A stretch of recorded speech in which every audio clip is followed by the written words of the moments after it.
Calaroga Shark Media. Hello and welcome to Murder Weekly. This episode is titled The Trumpet Tide.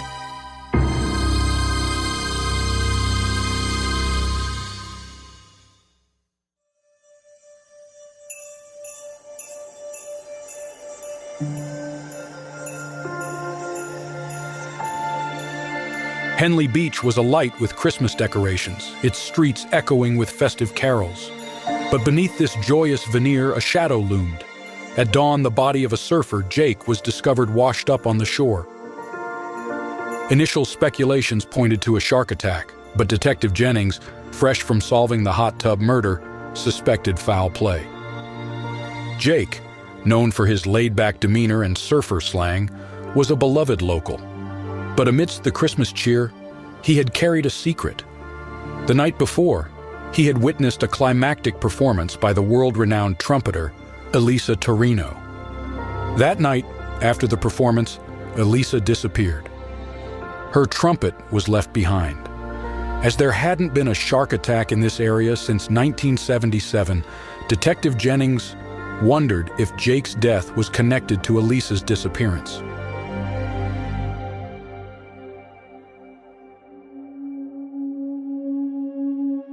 The investigation began with Elisa's last performance, held in the grandiose yet intimate setting of Henley Beach Theatre.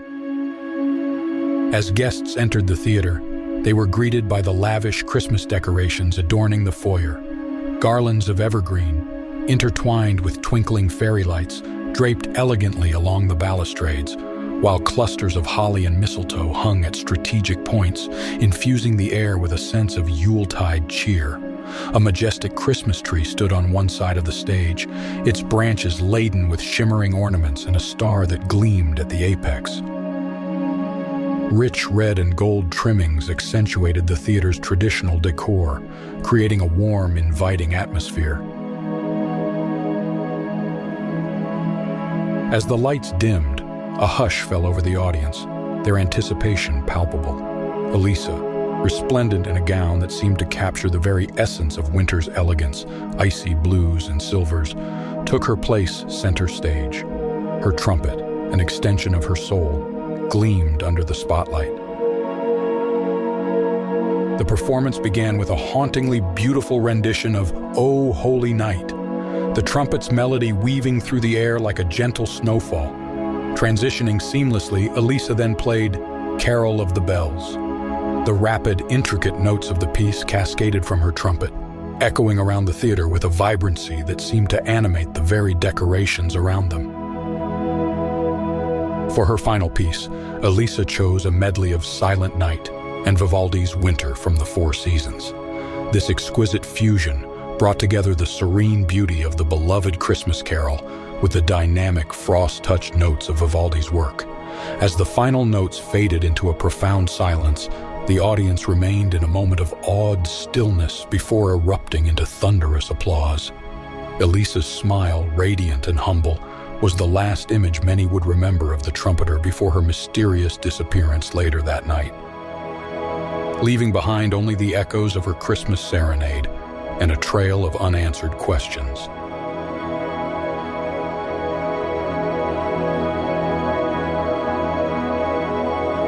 Elisa had played with a fervor that left the audience spellbound.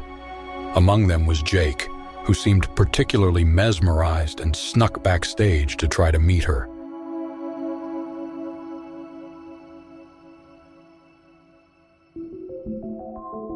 Detective Jennings interviewed the symphony members, uncovering a web of jealousy and admiration towards Elisa. The conductor, Maestro Ricci, a stern and ambitious man, admitted to feeling threatened by Elisa's talent. The first violinist, Anna, confessed to a rivalry with Elisa, both professionally and for the affection of the mysterious composer, whom none had seen. Diving deeper, Jennings discovered that the secret composer was none other than Marcus, a local who had recently passed away. His posthumous composition had been a final ode to his passion for music and Elisa, whom he had admired from afar. The breakthrough came when Jennings revisited the beach. She found a secluded spot, adorned with Christmas lights where surfers often gathered. Among the festive decorations, she found a blood-stained surfboard fin, a deliberate plant to mimic a shark attack, and a baton. Jennings tracked down Dylan, a local surfer with sun-bleached hair and an air of nonchalance. Dylan's eyes, usually bright with the thrill of the waves, now seemed clouded, a mix of confusion and worry. He fidgeted with the hem of his faded Santa-themed surf shirt, his demeanor hinting at unease rather than guilt. Jennings, with her seasoned intuition, sensed his innocence but remained alert to any hidden truths. Dylan recounted the last time he saw Jake, something about a heated argument backstage, details emerging through the haze of his recollection.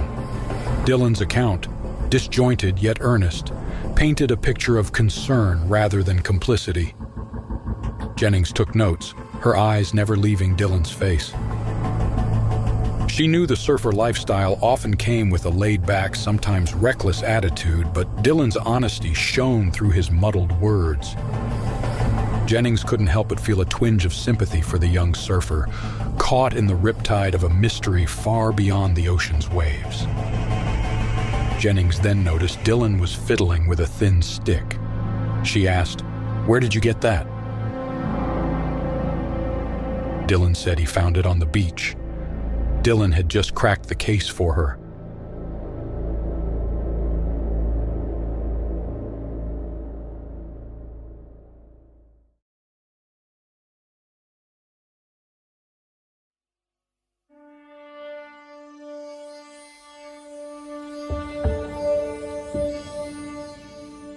Jennings confronted Maestro Ricci, who initially feigned ignorance. But faced with the evidence, he confessed. He had confronted Elisa about her intention to leave the symphony for a solo career. In a moment of rage, he had struck her, leading to her accidental death. Jake had witnessed the altercation and threatened to expose Ricci. It could mean the end of Ricci's career and freedom. As night fell, Ricci had approached Jake under the guise of wanting to discuss the ongoing mystery.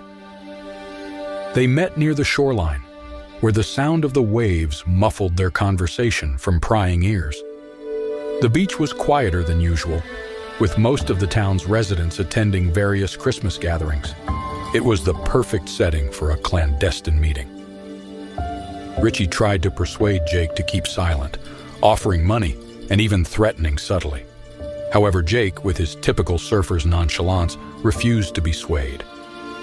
He believed in doing what was right and was determined to go to the police the next morning. Realizing that his attempts at persuasion were futile, a sense of panic overtook Ricci. He couldn't let Jake reveal what he knew. In a desperate move, he attacked Jake, intending only to knock him unconscious. The scuffle was brief but intense. Ricci dragged his body to the water's edge. He knew he needed to stage the scene to divert any suspicion from himself, making it appear as though Jake had been the victim of a tragic yet natural incident.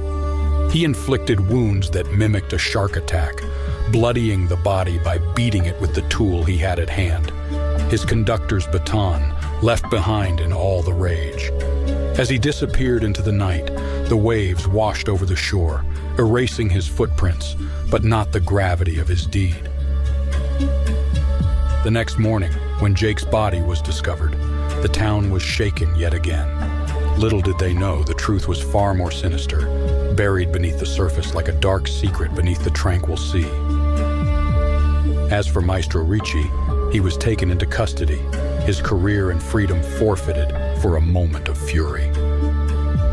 The Silent Sonata of Henley Beach, as the case came to be known, was a grim reminder that even amidst the brightest lights, shadows can lurk, waiting for their moment to strike.